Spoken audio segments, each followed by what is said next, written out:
Bismillahirrahmanirrahim. Alhamdulillahilladzi arsala rasulahu bil huda wa dinil haqq liyudhhirahu 'ala ad-dini kullihi walau karihal musyrikun. Asyhadu an la ilaha illallah wahdahu la syarika lah wa asyhadu anna sayyidana Muhammadan 'abduhu wa rasuluh. Allahumma salli wa sallim wa barik ala Muhammad wa ala alihi wa sahbihi ajma'in. Rabbi shrah li sadri wa yassir li amri wahlul 'uqdatam min lisani yafqahu qawli. Subhanaka la 'ilma lana illa ma 'allamtana innaka antal 'alimul hakim. ولا حول ولا قوة إلا بالله العلي العظيم. رب يسر ولا تعسر، رب تمم بالخير. اللهم اجعلنا من الذين يستمعون القول ويتبعون أحسنه. آمين يا رب العالمين، والحمد لله رب العالمين. وقال الله تعالى: أعوذ بالله من الشيطان الرجيم، ولا تقربوا الزنا إنه كان فاحشة وساء سبيلا. Subhanallahul Azim. Firman Allah Ta'ala, dan janganlah kamu menghampiri zina, karena itu adalah perbuatan yang keji dan seburuk-buruk jalan. Surah Al-Isra ayat 32. Ya, saya muliakan seluruh ahli dalam rasa masjid keindahan, ashabul fadilah, tuan imam, tuan Bilal, tuan-tuan, puan-puan, hadirin hadirat, para tetamu Allah yang dikasihi Allah Subhanahu wa taala sekalian. Alhamdulillah, kita sama-sama bersyukur kepada Allah Subhanahu wa taala.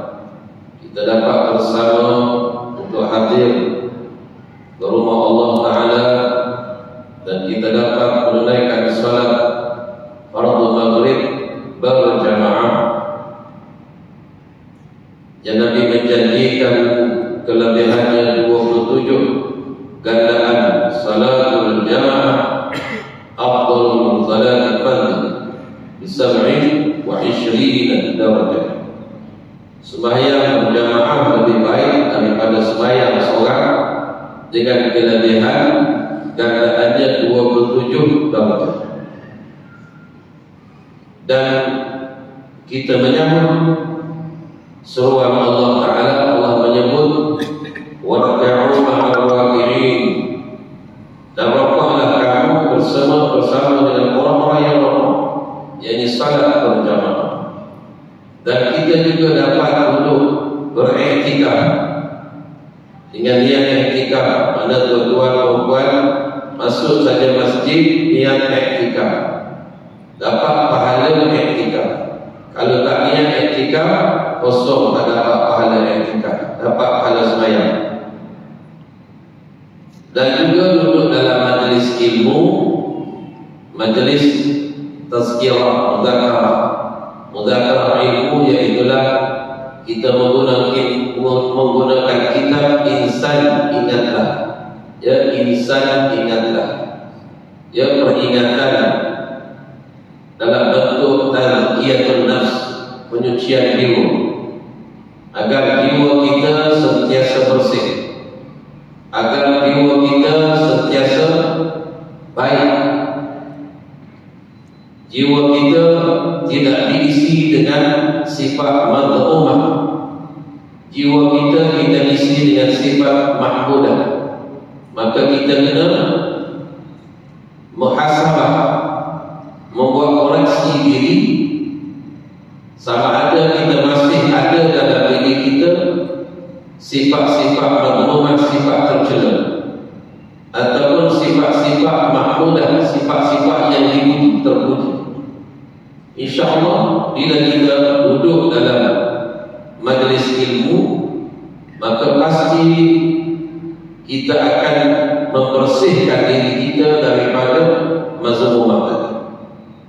Bahkan Nabi menyebut, man salaka tariqan yaltabisa bihal ilm sahalallahu lahu tariqan ila al-jannah. Barang siapa melalui satu jalan untuk dia mencari ilmu, maka niscaya dipermudahkan baginya jalan-jalan surga. Itu janji Nabi kepada kita, orang-orang yang suka mencari ilmu agama. Ya, iaitulah jalan-jalan yang dituntut adalah jalan-jalan surga. Alhamdulillah. Jadi malam ini saya akan meneruskan perbincangan tajuk yang ketujuh daripada kita ini, beberapa petanda ketika menghadapi ajal. Ya, tanda-tanda orang mati. Ya, kita mati, orang mati sama. Ya, kita boleh tengok bila orang mati. Bila kita mati, kita tak tengok kita. Nah, orang tengok kita tu. Balik kepada ayat yang saya bacakan tadi, tuan bermula tadi. Allah sebut dalam ayat ketiga saja. Allah kata, jangan kamu hampiri zina. Apa makna zina? Siapa tahu apa makna zina? Angkat tangan.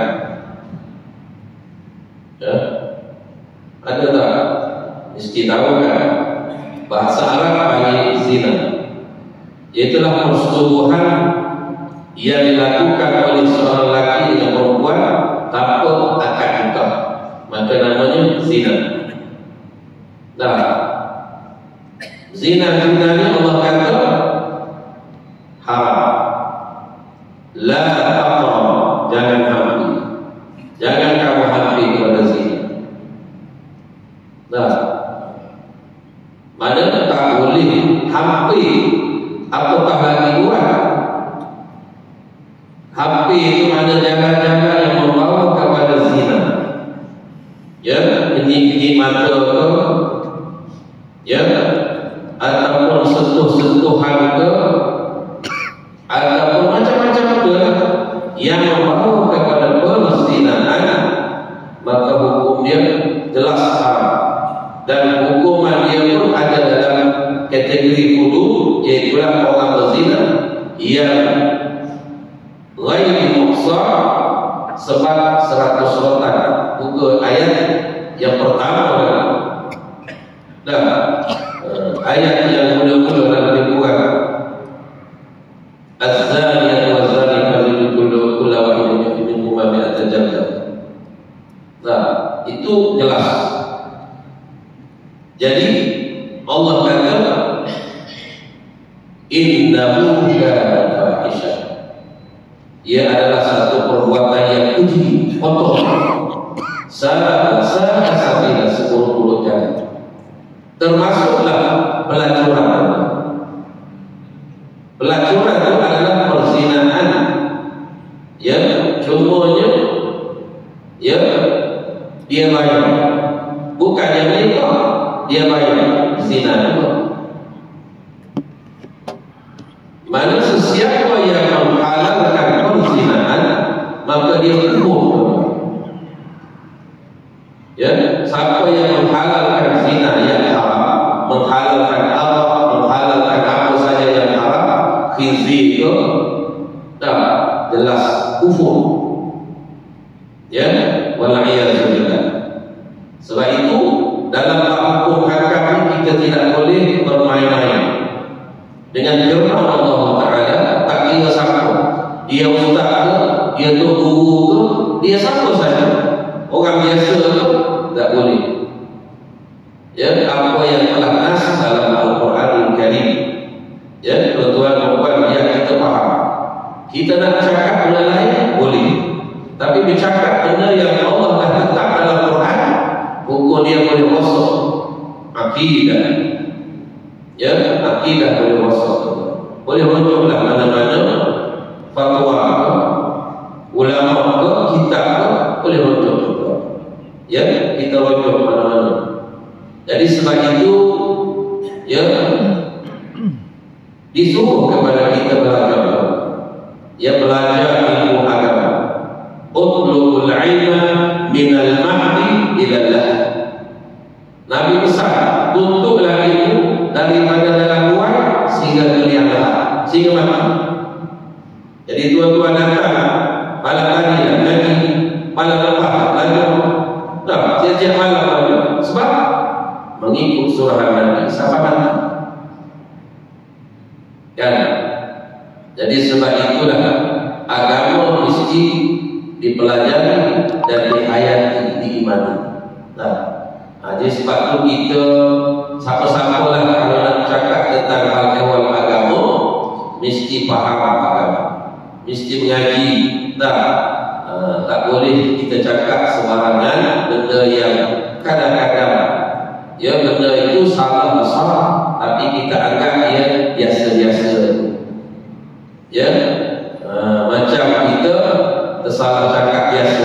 Tidak, ada benda yang boleh rosak akidah, ada benda yang boleh membawa kepada dosa yang besar. Muslimin dan muslimat yang dirahmati Allah Subhanahu wa taala. Sebab itulah muslim muslimat yang dirahmati Allah sekalian, bahawa pelacuran dan sebagainya adalah diharamkan oleh agama.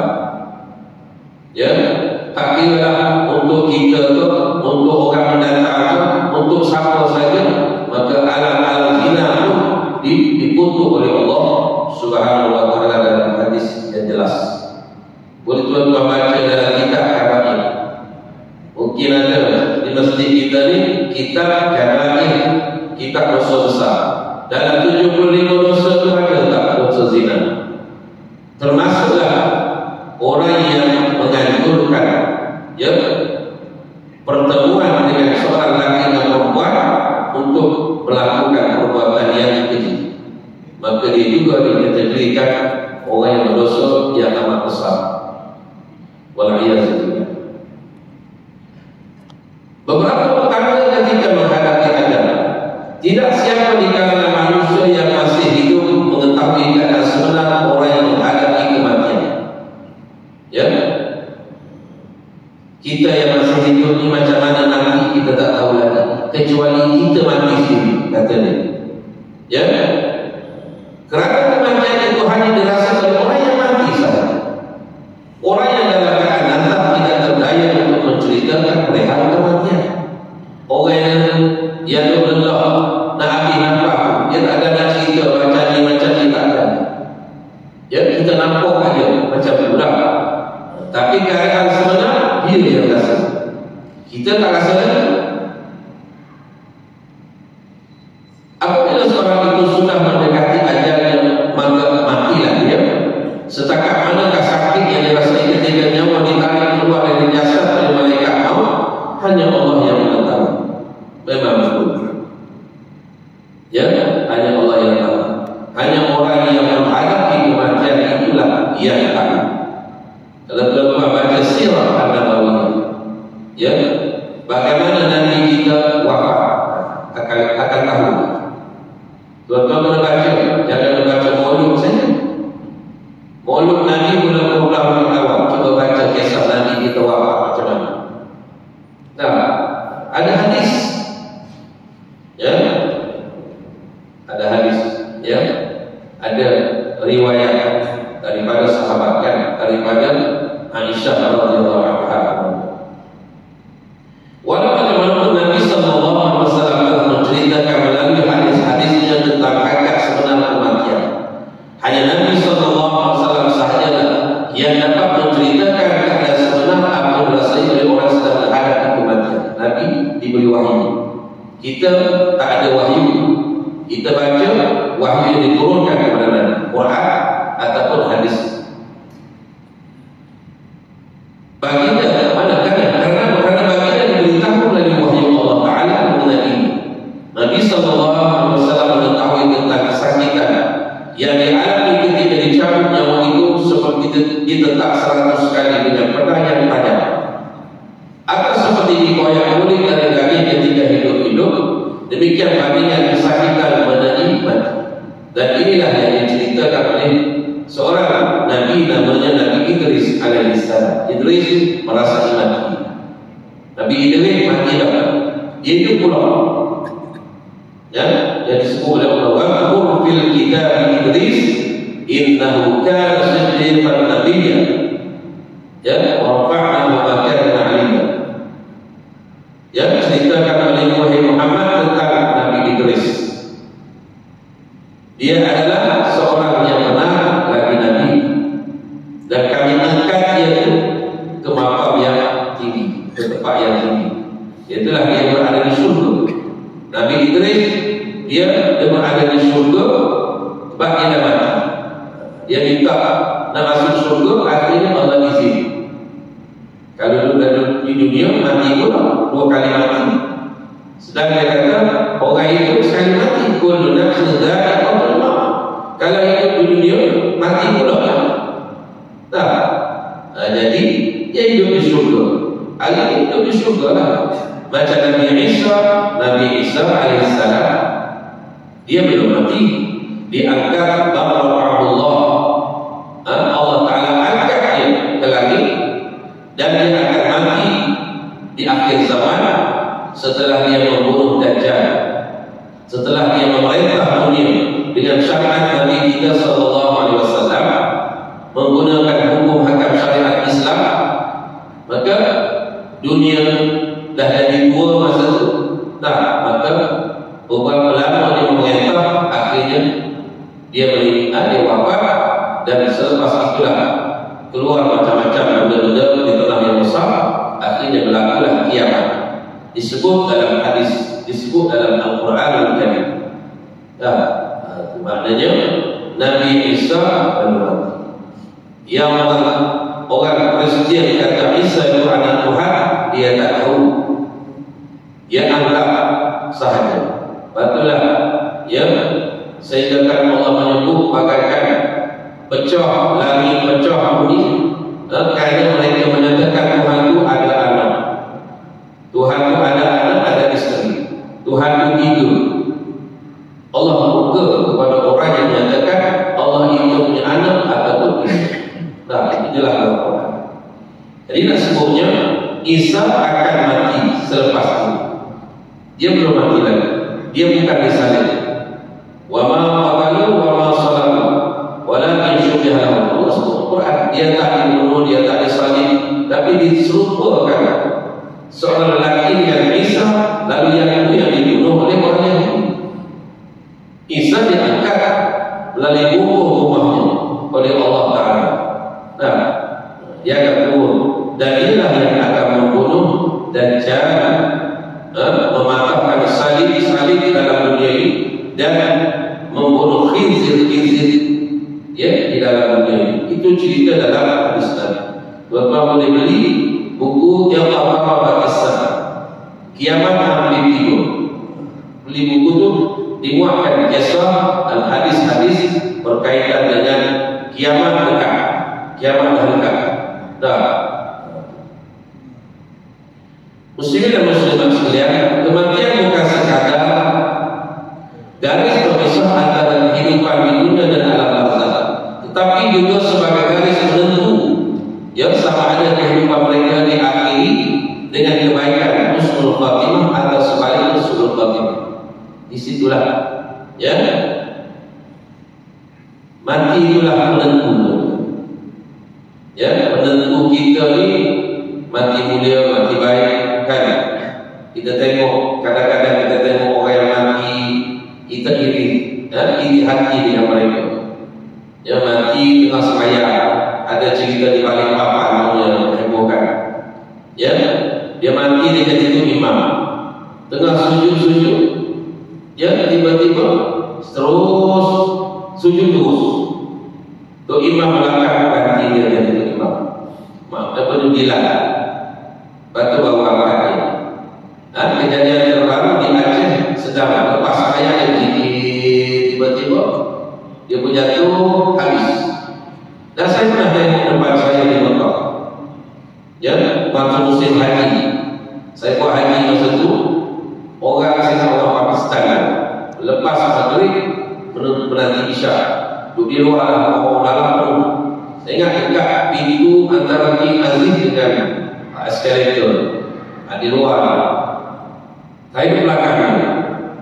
Ya, orang tua, sehingga 60-70 orang Pakistan yang tinggi. Nah, dia bukan tasbih, dia bilang tasbih. Lepas saya, tasbih.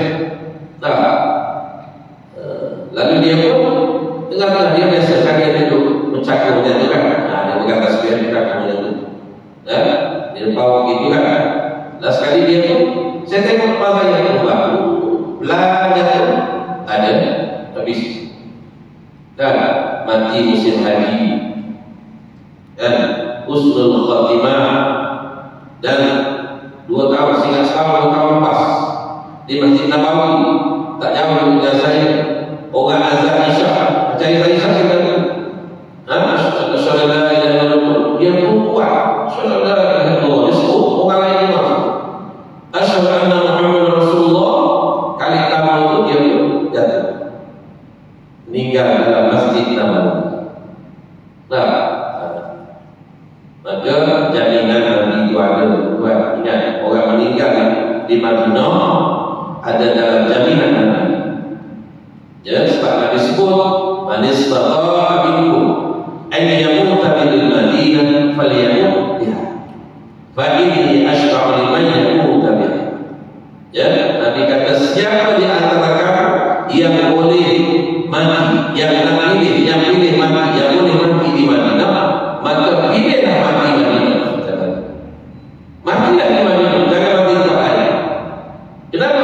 Fa inni ashra'u liman yamuta biha, karena aku akan beri syafaat orang yang mati meninggal di Madinah. Nah, ini jaminan Madinah. Tidak ada tempat yang paling mulia daripada Madinah dan Mekah. Dan Dajjal ada masuk semua. Ya, beliau masuk tepi-tepi, nak masuk di tangan boleh, malaikat jaga, pedang terhunus di sepuluh Nabi. Dajjal tak akan boleh masuk ke dalam kota Madinah. Dan di situlah makam jasad Nabi sallallahu alaihi wasallam sebagai tempat lahir. Sebab itulah bumi Madinah debu dia tuan-tuan mahal, mulia. Kalau dia nakal itu kena pakai muka kita, mulia. Debu dia itu mulia, bukan macam debu rumah kita. Itulah namanya bumi Taibah, bumi Taibah atau Taibah.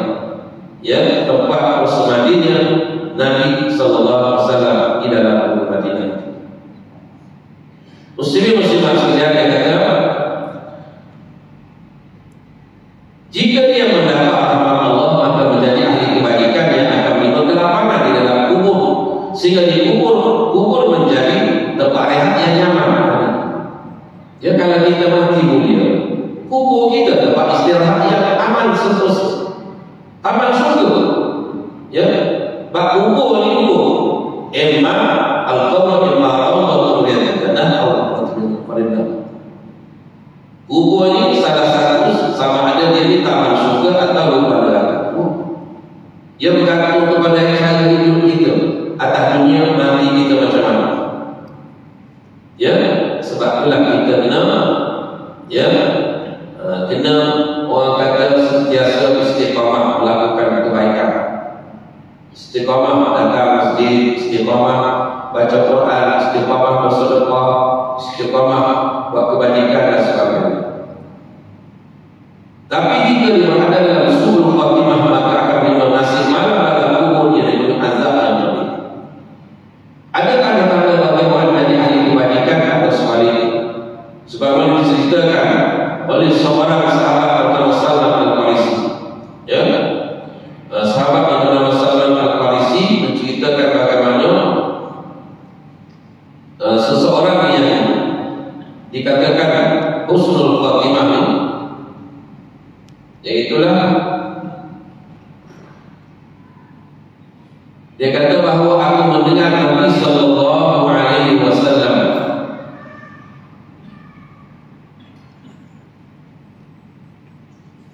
bersabda, yang maksudnya perhatikan 3 perkara pada orang yang sudah hampir mati. Itu terdapat 3 perkara. Ini kalau kita nak kenal, ya, seseorang yang mati depan kita, dia mati itu husnul khatimah. Nah, Nabi kata mengikut riwayat Salman Al-Farisi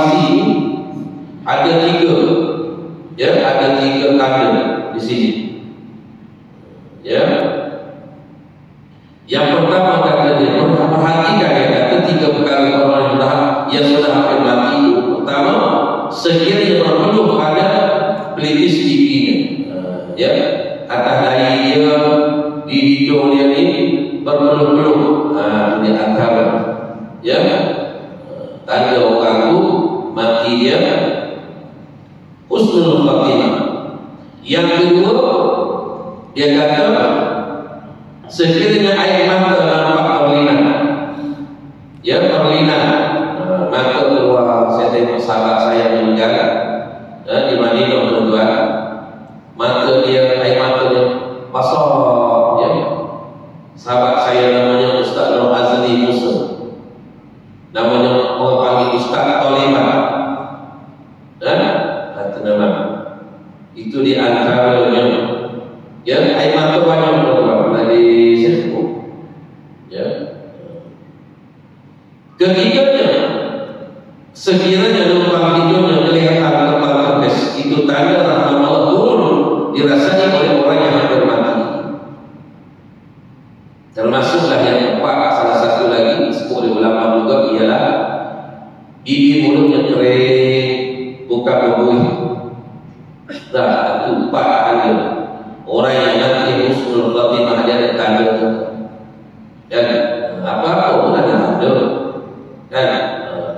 Sebaliknya jika orang mengurus seperti orang tercekik, serta kelihatan air mukanya nampak gelap, mulutnya berbuih, menandakan azab menimpa dia, azab Allah menimpa dia. Ya, hadis ini disebutkan oleh Abdullah Al-Hakim At-Tirmizi. Ini adalah hadis diriwayatkan oleh Abdullah Al-Hakim dan juga Imam At-Tirmizi. Terdapat di kalangan orang mukmin yang telah menghampiri ajalnya masih terdapat sakit dosa yang belum sempat yang bertaubat kepada Allah. Bagaimanapun apabila Allah Ta'ala menjadikan orang itu ahli kebaikan, maka ketika hampir ajalnya Allah akan ampunkan segala baki dosa ini.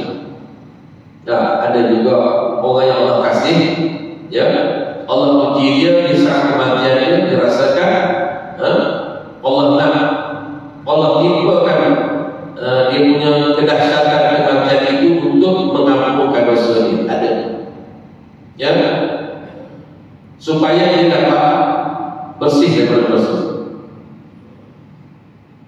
Oleh kerana kematian itu akan berlaku kepada jasad manusia secara beransur-ansur, bermula daripada ujung kaki berasal kepala, maka Allah turunkan rahmat kepadanya. Ketika itu dia terlalu gembira, kalau boleh dia hendak menunjuk kegembiraan. Dia betul orang ahli kebajikan, dia tak rasa, ya, dia nampak syurga, dia nampaklah nikmat, maka hilang. Bagi orang mati syahid, dia tengok macam mana dia punya muka, dia tersengih giginya depan, gembira, sebab nur syurga sudah ditunjuk di hadapan. Bagi orang mati syahid tak rasa sakit mati dia, sebab nikmat syurga itu dah dibentang di hadapan. Tak lagi pula dia tak mati di sisi Tuhan. Ya, wala tahsabanna alladziina qutilu fi sabilillahi amwat bal ahya'un 'inda rabbihim yurzaqun. Jangan kamu sangka orang mati gugur di jalan Allah itu mati, bahkan dia hidup di sisi Tuhan mendapat rezeki. Faridina bima atahum Allah, mereka bergembira, bersyukuria dengan anugerah pemberian Allah kepada mereka. Ya, batulah dasar mereka itu tak hancur. Ya, batu kita di Madinah, tuan-tuan, tengok syuhada Uhud. Ya, syuhada Uhud kan pernah 1 tahun zaman Khalifah mana tu, kan banjir, lalu timbul mayat-mayat. Ya, sebenarnya bukan di situ tempat dimakamkan, dia dekat gunung. Lalu timbul masalah banjir besar, lalu disatukan di situ. Ya, disatukan di situ. Maka kubur yang dalamnya besar adalah yang ada dia punya batu tu nampak, itulah Hamzah bin Abdul Muttalib, bapa saudara Nabi sallallahu alaihi wasallam. Ya.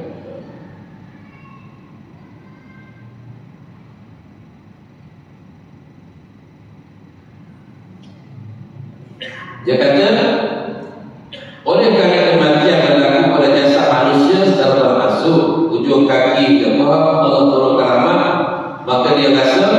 gembira seolah dia nak melonjak kegembiraan, tapi tidak berdaya karena sebahagian jasad yang sudah mati. Justru itu karena kalau gembira maka berpeluh pada pipinya atau pelipisnya serta berlinangan air matanya dalam gembira bercampur malu kerana dia masih bagi dosa yang belum sempat bertaubat, tapi Allah mengampunkannya. Nah, atau sebab-sebab yang dikatakan kenapa dia mengalirkan air mata mayat yang nak meninggal, kenapa berpeluh dahinya. Nah, orang-orang soleh yang muka dia berpeluh, bahkan menjadi beralih dia punya color menjadi kekuning-kuningan cantik. Nah, Allah hantarkan wangian syurga. Ya, itu di antara disebut dalam hadis. Orang soleh, malaikat akan bawa turun dia siram dengan wangi hanun dan syurga. Baik itulah kadang-kadang jasad dia wangi. Jasad-jasad orang soleh, jasad-jasad orang yang syahid wangi. Ya, wangi. Lepas tu jika pergi ke gua Uhud, tuan-tuan, darah Rasulullah yang mengalir itu dikatakan masa perang Uhud tu, kalau kita naik ke gua Uhud, mungkin sekarang kita naik ke tuan, saya pergi dulu, ya, memang masuk saja depan gua Uhud tu dah wangi lah. Dikatakan darah baginda sallallahu alaihi wasallam masa Nabi kita luka parah di situ mengalir, menitik di dalam gua itu sampai hari ini wangi. Kita masuk depan dah wangi. Dan di situ banyak kambing burung, kambing bukit. Ya, kita begitu banyak air kambing. Siang atau malam. Tapi sekarang naik tak boleh naik, semua ditutup. Ya. Bagi orang mukmin apabila berhadapan dengan Allah Taala dengan bagi dosa yang belum sempat dia bertaubat, maka sifat malu timbul. Jika hendak mati pun dia masih ada perasaan malu, maka sudah tentu dia lebih malu lagi ketika dia masih hidup dahulu untuk melakukan suatu dosa terhadap Allah Taala. Ya, kalau kita ada sifat malu dengan Allah masa hidup, masa mati pun ada perasaan malu. Sebab itulah berpeluh dahinya itu dia malu dengan Allah. Ya, Rasulullah SAW menjelaskan dalam hadisnya bahawa malu itu sebagai kesempurnaan iman. Tapi oleh kerana manusia mempunyai sifat lalai dan leka, oleh itu mereka ada juga dosa yang tidak disengaja. Sebab itulah ketika hampir mati dia berpeluh dan kepala hidupnya kerana malu kepada Allah Taala. Jadi empatlah, berpeluh dahi, mengalir air mata, ya, kepala hidupnya masa dia nak habis nyawa. Yang keempat, mulutnya kering. Oleh orang-orang yang berantara siddiqin dan sholihin adalah orang yang sangat tebal sifat malu kepada Allah. Dia amat malu melakukan walau sekecil-kecil dosa. Sebab itu janganlah menganggap bahawa rahmat Allah itu hanya apabila seorang itu diberi rezeki yang banyak dan harta yang melimpah ruah. Kerana jika itu menjadi ukuran rahmat, maka tiada beza dengan orang-orang kafir yang diberikan oleh Allah Taala akan rezeki yang kadang-kadang lebih banyak diterima berbanding dengan orang beriman. Jangan kita ukur, ya, Allah reda atau tidak kepada kita dengan banyak rezeki. Jangan ukur begitu. Sebab orang kafir lagi kaya kadang-kadang kepada kita. Jadi Allah reda lagi. Orang kafir Allah reda. Dia tak berubah Allah Taala. Sebab itu dia kata jangan ukur reda Allah, suka Allah kepada kita dengan banyak rezeki. Bukan. Sebaliknya dia kata rahmat yang paling besar yang diberikan Allah Taala ialah bila digunakan sifat malu. Paling besar sekali apabila ada sifat malu dengan Allah, ya, malu dengan orang beriman untuk buat dosa, sehingga dia merasa malu melakukan dosa sama di tempat terang atau tempat sembunyi, kerana dia yakin bahawa Allah Taala sentiasa memerhati perbuatannya. Ya, bukan bila orang tak ada dia rasuahnya, bila ada orang dia tak ambil. Tak jadinya tu, bukan malu tu. Kerana sifat malu inilah artinya Allah Taala punya rahmat pengampunan terhadap bagi dosa yang belum sempat dia bertaubat. Ini dengan sifat malu yang ada pada dia tu, ya, bagi dosa yang ada pada dia di saat kematiannya, maka Allah ampunkan dosa dia di saat itu. Ya, sesungguhnya orang yang tinggi keimanan dan